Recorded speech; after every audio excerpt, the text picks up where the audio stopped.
We're in San Francisco, California at EnerCom's the Oil and Services Conference. I'd like to introduce Kirk Trosclair, Chief Operating Officer of GreenHunter Resources. Hi, Kirk. Thank you. It's a pleasure being here. Now, GreenHunter Resources has a unique niche within the oil service sector. What types of services do you provide, and how are they unique? Yeah, we really do. We're an all-field fluid management service company by one.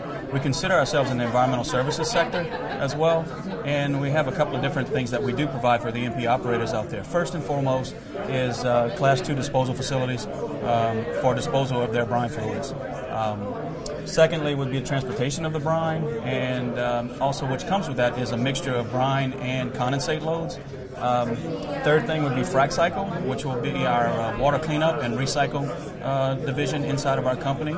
And you see lots of E&P companies going to much more water reuse out there on the drilling and on the frac cycle as well. The largest thing I think that we'll see our next growth in our division of our company will be in mag tank. Modular above ground storage tanks are starting to become a thing of the future. The environmental hazards of earth impoundment pits and having those tanks modular to move from pad to pad is one of the largest niches that we have at GreenHunter. Kirk, the company just divested non-core assets in South Texas for $3.4 million. What was the rationale behind the sale, and how does this fit into the overall strategy for 2014? Yeah, you know, we were a little late getting to the game in the Eagle Ford in South Texas, and that put us behind the 8 ball on the curve. And we decided to divest of the South Texas assets, and we're going to divest of our core Oklahoma assets, and truly focus on the Marcellus and Utica division, which are our Appalachian division. We've previously closed on 2 of those asset sales and 1 permit, and we have 2 sales left to go, and we figure to have that closed by end of Q1 2014. And as you just mentioned, your primary focus will be on the Utica and Marcellus shales. Yeah. Talk to us about the scope of business opportunities both of these booming shale plays offer a company like GreenHunter. You know, as opposed in polar opposite of what happened with our wells down in South Texas, where we were late to the game, we were very fortunate to be one of the front runners in the Utica and the Marcellus. And as those things worked themselves back around to us, we found that our position in the Utica, especially the Utica and also the Marcellus, to be quite unique. We're right in the middle of the play. You know, we'd like to consider ourselves very brilliant in that we established that position. We were very lucky. Those wells that we bought out of an acquisition were just placed perfectly in that fairway.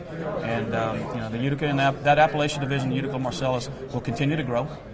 We've only seen the beginning of it, and you'll see the infield drilling start to kick in here in the next year or 2, and we hope to be beneficial on that. During 2013, GreenHunter took steps to shore up its finances to position itself for accelerated growth. Can you walk us through a few of those initiatives and how you feel about your current liquidity position? Yeah, well, first and foremost, we think our stock's undervalued at $1 right now, of course. We think it should be valued somewhere closer to $2. Looking at the assets that we have in Appalachia that are not leveraged, on a small portion of them. So we will see some capital influx. With the sale of the South Texas wells, we'll clean up our balance sheet. The ending of Q1 will show a significant cleanup on that balance sheet and allow us to go out to the capital markets and do a much more formal raise, which we've announced previously, and we're still working towards that 35 to 40 million capital infusion into the company to continue the growth both through acquisition and organically. Kirk, what are some other catalyst investors should keep an eye out for from GreenHunter this year? I think the key catalyst that you'll see will be, we made an announcement in the past that we will begin barging brine fluids up and down the Ohio River to help with that capacity constraint that we have in that region. And we're any day anxiously awaiting the Coast Guard approval to do that. That's going to be a huge catalyst for this company. It will be much safer transportation-wise, eliminating trucks from the road, which are significantly more dangerous than barges going up and down the river. We own and operate 5 different terminals on that river already, and that's going to be a significant catalyst for our company, along with the future of our mag tank deployments. We've only deployed one tank at the end of end of 2013, and so far in 2014 have another one that's deployed, and we're taking requests every day currently. Well, Kirk, we wish you continued success. Thank you. Thanks for being here. I'm Quinn Nguyen for OilAndGas360.com.